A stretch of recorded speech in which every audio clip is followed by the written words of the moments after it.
Bienvenue sur votre chaîne préférée Akhbar el-Bled. Marocains résidant à l'étranger, ceci vous intéresse. Si vous n'avez pas de billet, ne venez pas au port de Sète. Effectivement, les organisateurs de l'opération Marhaba craignent l'arrivée de nouveaux Marocains résidant à l'étranger sans billet au port de Sète et tiennent à rappeler que la vente de billets est interdite au sein de l'enceinte portuaire. Dans un article paru hier, lundi 19 juillet, dans le journal Le 360, il informait sur le fait qu'une solution a pu être trouvée pour débloquer la crise du port de Sète. Celui-ci, à titre de rappel, a été pris d'assaut pendant plusieurs jours par des centaines de Marocains résidant à l'étranger, alors que plusieurs d'entre eux n'avaient pas réservé leur billet à l'avance, contrairement à ce qui est requis.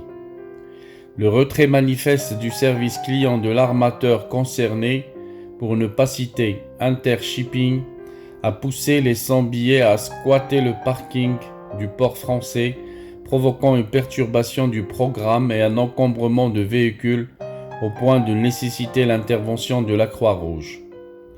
Pas de toilettes, pas de poubelles, aucun dispositif anti-Covid, les conditions de vie sur le parking du port sont inacceptables.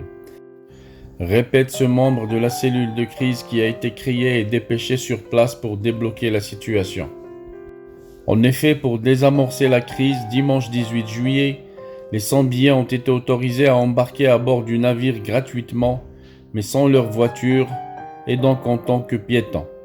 Faute de place disponible dans le parking du navire Romantica, la même solution a été proposée aux voyageurs en possession de billets, mais contrairement aux sans-billets, leur véhicule sera rapatrié 10 jours plus tard lors d'un voyage programmé le 28 juillet. Les Marocains résidant à l'étranger détenant des billets et qui tiennent absolument à se rendre au Maroc avec leur voiture vont devoir attendre une nouvelle date et leur séjour à l'hôtel sera pris en charge par l'armateur. La compagnie Intershipping s'est également engagée à prendre en charge les frais de location de voitures au Maroc pour les Marocains résidant à l'étranger détenant des billets et n'ayant pu accompagner leur véhicule à bord du même navire. Les prochains départs de navires sont prévus le 21 et 22 juillet. Le groupe Rahal Traiteur, qui assure la restauration à bord des ferries d'Intershipping, a préparé un menu spécial pour le voyage de ce mercredi 21 juillet, jour de Eid al-Adha.